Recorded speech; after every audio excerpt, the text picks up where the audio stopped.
Apa hukumnya berwisata ke tempat ibadah orang kafir? Contohnya Candi Borobudur. Hukumnya haram karena itu termasuk persetujuan kepada peribadahan mereka. Makanya kita nggak boleh duduk-duduk bersama orang yang menghina agama. Allah mengatakan innakum idzam mithluhum. Kalau kamu duduk bersama mereka, kamu seperti mereka. Kenapa? Hadirnya kita di situ berarti persetujuan terhadap dia. Kalau kita datang di tempat peribadahan orang kafir, sama saja berarti setuju dengan mereka. Walaupun hati kita mungkin nggak setuju, tapi kehadiran kita adalah persetujuan itu sendiri. Kita nggak boleh datang ke situ kecuali untuk satu tujuan, mau membubarkan orang yang lagi beribadah kepada selain Allah. Begini, saya pernah ditanya sama seorang dosen, Gus, saya ini ngaji hadis banyak, tapi ada yang saya tidak paham, yaitu mangqala la ilaha illallah dakhalal jannah, ada kalimat wa in zana wa in saraka. Meskipun pernah zina, pernah maling. Ini kan seakan-akan mentoleransi perzinaan dan pemalingan. Terus saya bilang, oh makna hadis itu seperti ini. Jadi kebenaran absolut, kebenaran yang mutlak itu tidak akan terganggu oleh status perilaku seseorang. Saya berkali-kali memberi contoh. Orang yang ditangkap KPK akan bilang 1 tambah 1 2. KPK-nya juga bilang 2.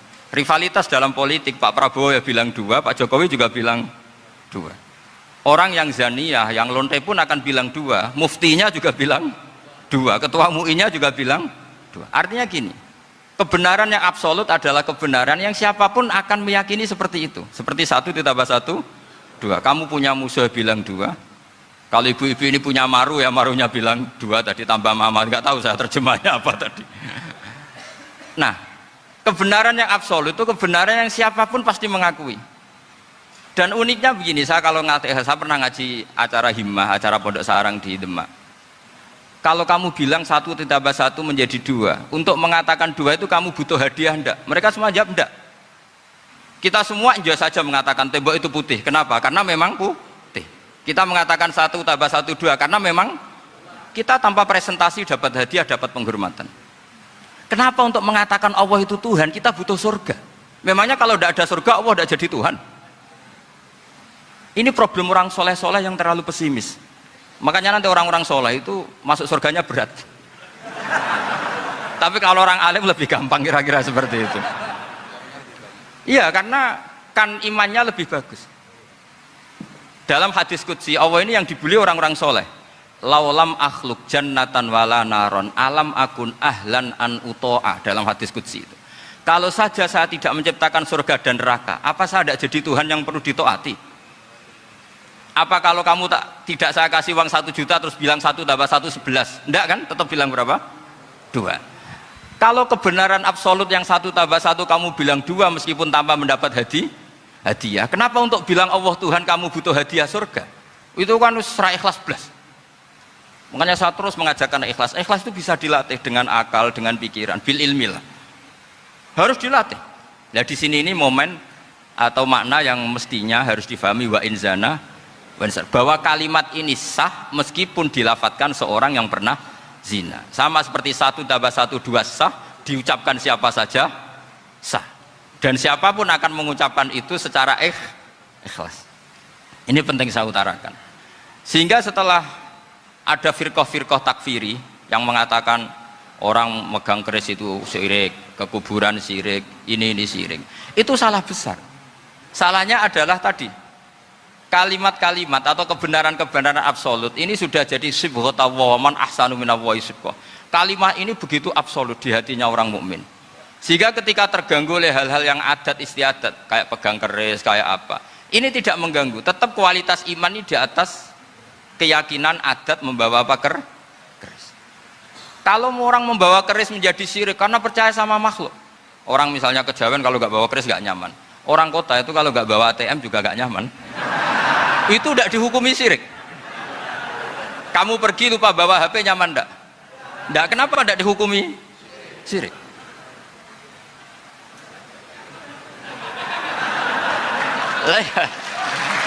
Jadi ini logika. Jadi makanya ini Gus Reza boleh ngeritik saya itu berkali-kali bilang, saya termasuk ulama yang mau bikin gerakan cangkem elek. Karena nanti kalau saya nisbatkan ke Rasulullah itu tidak pantas, karena Nabi ahsanan nasi khalqau wa khuluqa. Tapi saya siap jadi bempernya Rasulullah sallallahu alaihi wasallam. Waswa, mulane Mbah Turaihan niku gawe kalender iku yo bingung, nak darani kematian Isa keyakinane dekne iku Isa diangkat ning langit. Sing dipateni iku sibu Isa. Mulane mangkrono kematian sibe Isa, mergo nek Isa ora. Kula nate ditakoki wong tukang ahli kalender. Iki piye Gus, aku nak muni kematian Isa keyakinanku iku Isa gak mati diangkat ning langit. Ya tulis hari kematian Isa terus dalam kurung katanya. Mergo dekne bingung. Nek ora ana katane ra keyakinane padha karo mek napa? Kristen. Gus, aku ora murtad. Lah ya tulis ae kematian Yesus Kristus dalam kurung katanya. Nah, nak ning kalender kudus kan sibeh Isa ditambahin apa? Sibeh. Sebenarnya saya gue zaman aneh. Nah, Islam di kelebihan la nufarriqu baina ahadin birrusul. Kabeh rasul tak akoni Isa yo nabi, Musa yo nabi, Nabi Muhammad yo napa? Nabi, Nabi Sulaiman yo nabi. Lah wong Yahudi nganggep Sulaiman gak nabi. King Solomon perkarane wong kok bojone akeh, kekuasaane akeh, berarti ra nabi mau napa? Raja. Mulane pas Nabi Muhammad nyebut Sulaiman minal anbiya, wong Yahudi seneng delok Muhammad iki. Wong kok gobloke ngono, Sulaiman kok dianggap nabi. Sulaiman iku mau raja. Quran turun wattaba'u matatlu syayatinu ala mulki Sulaiman wa ma kafara Sulaiman walakinna syayatina kafaru yu'allimunan nasas sikhra. Terus wa ma unzila alal malakaini bi babila haruta. Kok wong Yahudi ku ya ana gobloke. Nabi Sulaiman itu nabi sing iso naklukno jin mbek angin. Setan pinter. Pas Sulaiman ape mati, dekne ngarang buku disisipno ning gone ngisor singgasanane Sulaiman. Ben macem. Walhasil bareng Sulaiman wis kapundhut, setan menggembuskan isu Sulaiman canggih ngene iku mergo duwe primbon. Paham ya duwe napa primbon. Wong berebut primbone Firaun delalah ning ngisor singgasanane ana primbon. Bareng diwaca dadi jimat. Mulane ana aliran sing musyrikno apa jimat itu aja gedhingi teman-teman paham iki ana asal usule tapi cara kula boyo aja muni musyrik muni nganggur ta apa ora ya kena to wong mati nabi kok barani napa musyrik muni wong nganggur ora ya kena walhasil terus disokno nang ngono Sulaiman ora nabi klenik walhasil terus dadi fahami mereka mulane Kanjeng Nabi ketika nyebut Sulaiman disalahno wong napa ya terus Allah bela Nabi Sulaiman wa ma kafara Sulaiman walakinna syayatina kafaru yu'allimuna an-nasa sihir. Mergo primbon sihir sing aran ra Sulaiman tapi setan. Paham gitu. Dadi kudu ro sejarah ngoten-ngoten niku. Lah cara kula jimat kuwi aja hukumi syirik ya nganggur ngono wae. Mbok hukumi syirik wong maca syahadat. Wong kafir sing maca la ilaha illallah dadi mukmin kok saiki wong mukmin sing maca la ilaha illallah mbok arani kafir iku ketemu akal piro. Mosok kalimat sing dadekno mukmin yo kalimat yang sama dadekno kafir. Wong jimate wong Islam yo tulisan la ilaha illallah ditekak-tekuk ngono wae terus. Tekak-tekuk kei mori terus dikalungno ngono wae. Nek ke percaya kiai ini regane larang, nek ora percaya ning pasar ya 10.000 kan yo mung ngono kok. Kok terus musyrik ku musyrike kondi. Kula niku dikanca tamat sarang, alim iso maca muin. Cerita kula Gus umur saya baca kalimat syahadat ndak ikhlas itu satu di imigrasi Arab Saudi. Dene ku anak kiai Madura, dadi percaya jimat. Walhasil buat di kiai jimat abae apa iku ana jarik ambek jahe, yo ora roh kok ana jarik mbek jahe hubungane apa, yo ora roh. Wong kula dhewe ra seneng jimat. Bareng tengene Jeddah ning imigrasi niku kena napa sweeping napa kena napa jenenge kontrolan ya kena napa cek. Kena razia guys. Walhasil terus dihukumi syirik. Inna hadzal balad haramu wa la yadkhuluha musyrik. Iki negara suci ora oleh musyrik mlebu. Dekne iso maca fatwa ora trimo Islam KTP iso maca mu luanya lah. Malfia ya apal temu apa to. Wareng jari iku diobong dekne kon merkangkang jari diobong panasen dene. Panas muni ya Allah, ya Allah. Tambah disuwaduk mbek askare. Lho, pangeran mesti Allah to. Kira-kira. Lah ya mestinya mereka ya berpikir wong muni ya Allah iku ya berarti pangerane jauh malah disab lho pangeranmu ya Allah to. Lah kok perkaya jimat. Terus jimat itu tidak sampai askare. Bareng tidak sesuai kompromi. Sedene ngetokno ngalime ngomong bahasa Arab. Hasil kompromi. Wes ngene tengah-tengah, kita tetap mlebu Mekah tapi kudu mbok kawiti maca syahadat. Saiki kowe tak Islamno tak asyhadu. Qul asyhadu alla wa asyhadu anna aku iku syahadat paling ra ikhlas sepanjang hidupku. Lah iya Islam mulai bayi bapakku kiai mbahku kiai. Disyahadatno koyo wong lagi masuk napa Islam. Jadi mergo jare inna hadzal balad baladu wa la yadkhaluha musyrik. Saiki faqul la ilaha akhirnya ya terpaksa la ilaha illallah. Para guys lepas ke imigrasi bisa ya itu. Waktu di sana bariku ngamuk keluargane apa bakal dijimat bareng.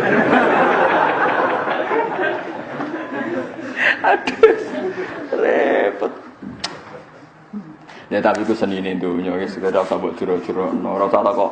Nek kadang ono kiai ya kacau terus takok. Nek cara jenengan sepundi Gus? Ora usah mbok takokno iku tontonan donya, ora usah mbok takokno. Hukum ora kudu ono hukume dhewe Allah la tasalu an asya intu bedalakum tasukum. Kowe aja gaman kabeh perkara iku mbok takokno. Demen ino nak dijawab. Misale wong kok takok ruhin ngene, koyo ruhin wong ora jelas, keluargane diuripi apa. Lha ngono kok buka wadine wong ora usah takokno. Barang-barang sensitif ora usah takok. Jadi Allah wis pesen latas alu an asya intu bedalakum tasukum. Ki aja geman bakas perkara. Nak dibahas mau nambahi bukae wadi, bukae epe piyam. Jadi ra oleh. Mulane ketika Nabi halal haram ku jelas anggere Allah meneng gak ngendikan ya halal. Wa sakata nasya napa rahmatan lakum min ghairi nisanin fala tabhasu an anggere ora bakas anggap halal. Mulane cara Imam Malik takoki kewan-kewan sing aneh-aneh ya muni halal dene wong gak dibakas Allah iku halal. Lagi salam madzhab Syafi'i akhire bulus haram. Kadal haram. Kok anggere bangsa sing ora priyayi iku haram dari Imam Syafi'i. Dari Imam Malik wis tenang ae. Nah, kula mun siap-siap nggih madzhab alternatif. Mun siap-siap gara-gara mangkel kula di komunitas dokter wis kacau tenan. Ora tau ngaji roy. Pak Bak Gus saya tanya. Kalau ayam itu kan potensi virus, kena virus apa jenis ayam bisa? Burung. Itu yang paling aman tuh bekicot, Gus, karena gizinya bagus, nggak potensi kena flu burung. Ya flu bekicot. Jadi nanti itu fikih itu akan dilawan medis, karena nanti hewan yang kamu yakini halal ada masalah medis, sing cara kowe haram kowe bekicot diyakini nggak ada masalah apa medis. Sesuai wong nanti bakas kandungan gizi bekicot gini-gini.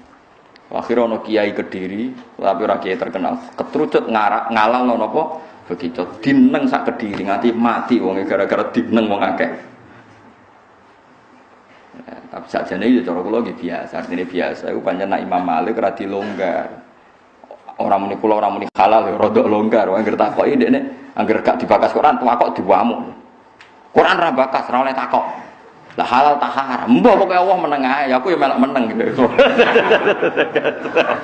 Wong ora bakas aku kok kono apa? Bakas.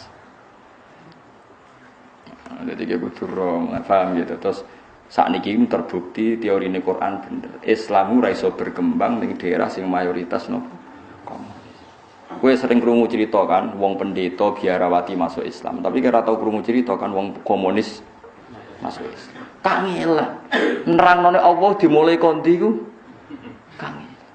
Lha sampe sampean delok ning McGill teng kene Italia teng Inggris, kuwatah sampean delok nak acara Trans 7 pas Ramadan, kuwatah tiang-tiang Argentina. Aku angger gak komunis terus kuwatah sing masuk napa? Islam. Komunis piye ngawitine?